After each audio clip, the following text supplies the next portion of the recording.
Yesterday, Pepe did go up quite a lot, surged 31% after a 5.5 million token burn from the team, right? I don't know about Pepe, but I do know meme coins, and meme coins always skyrocket in bull markets. They always do. So those of you guys that's holding Doge and Sheep, right, you'll see them go back to all-time highs for sure.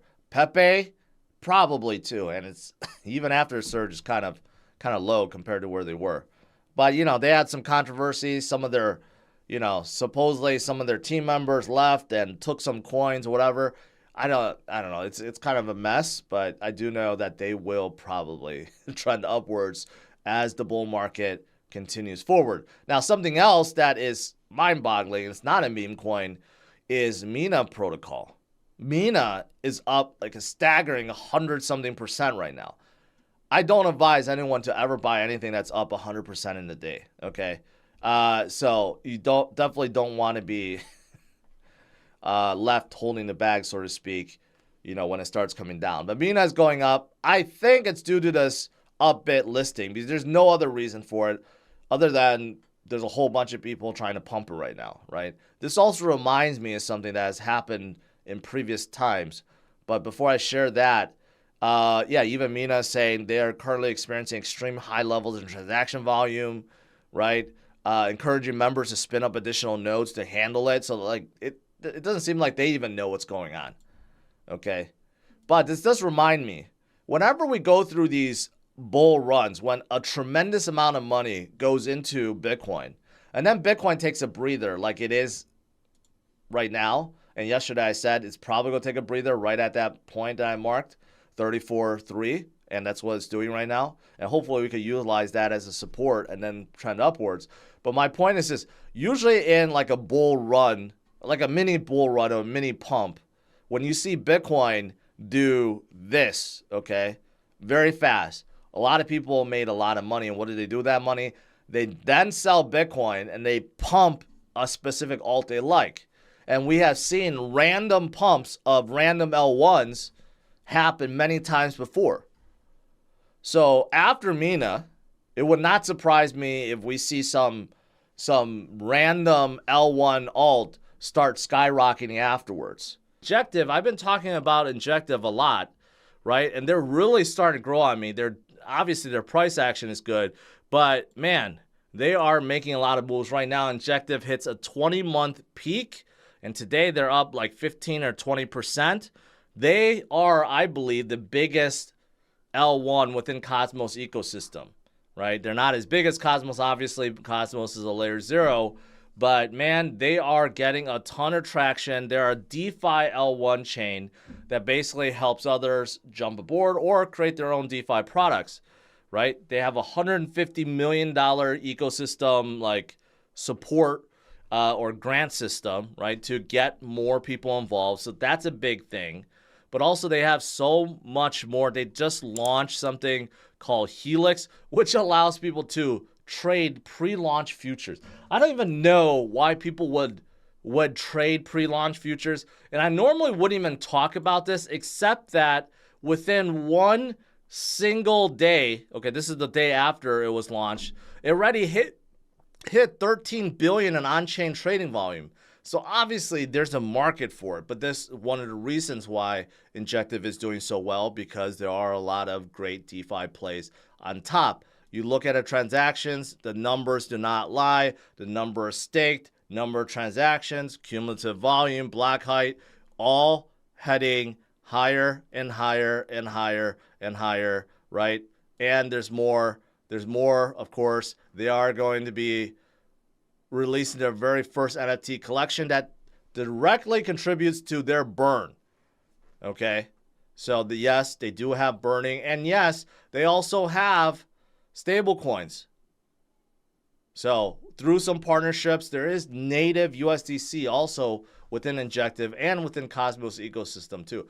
So there's a lot going for Injective, which is why they are doing very well right now. And Bitcoin is still pumping, 34.2. This is not stopping, guys. We may go right back up to 35,000. We're approaching 6,000 people watching. It's getting kind of nutty. But Bitcoin continues to impress and continues to move forward. What else is there? Besides Injective, a lot of you guys are Solana fans. Still remains a favorite among institutional investors. We're seeing massive inflows just 1 week alone, 15.5 million. This week has just started. Who knows how much more is coming in this week? And Solana has been doing very well recently as well, right? Popping up to number 7. You can see within the week, they're up 30%. Even outshining Bitcoin for the week, 30% versus 20%, right? Solana is making moves. Institutions are coming in. Also, even FTX. FTX is not dumping their Solana. They're actually staking it. They just staked $122 million worth of Solana, even though they hold a lot more. A lot of people thought that FTX would just dump it because of all the, the restructuring. But no, they even decided to stake it. So that also reinforced this notion that, hey, maybe they're just not going to dump at all, right? And, of course, many people are charting it, saying that, hey, once Solana ticks out this level, it's going to go a lot higher, right? What is that level according to this person? $32. We're not too far off from there. Solana is at $31.55. So according to that trader, if Solana breaks 32, it's heading to the moon, right? And of course, it's not just Solana. It's with everything else. This leaked out. So BlackRock's Bitcoin ETF now has a symbol. It's going to be called IBTC. Now, here's the thing.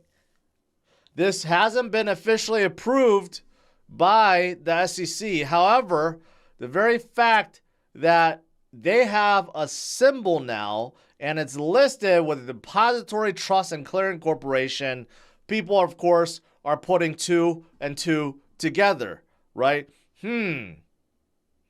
If they got their symbol already, does that mean they know something, that this approval is coming, right? So I think that's what it is. But, the thing is, this came out like pretty late in the afternoon, or not that late, but like mid-afternoon. But we didn't see that pump for a few hours afterwards. So what may be happening? Well, here's the other thing that came out of BlackRock, okay? So basically, they filed an amendment for their spot Bitcoin ETF, okay?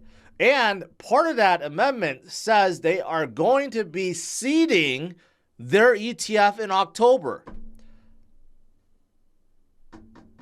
So how do you seed a Bitcoin spot ETF, you may be wondering? You buy Bitcoin. That's how you do it, right? So did they just buy an enormous amount of Bitcoin that caused Bitcoin to pump up and then, liquidate a whole bunch of shorters? Maybe. Something happened. Something massive happened. Someone just put enormous amount of money into Bitcoin to cause this to happen. To go up $3,000 within a single afternoon is no easy feat. That takes a ton of money, right? So is it BlackRock? Quite possibly. They may be loading up, seeding their ETF because they have secretly gotten approval behind the scenes, which hasn't been released yet.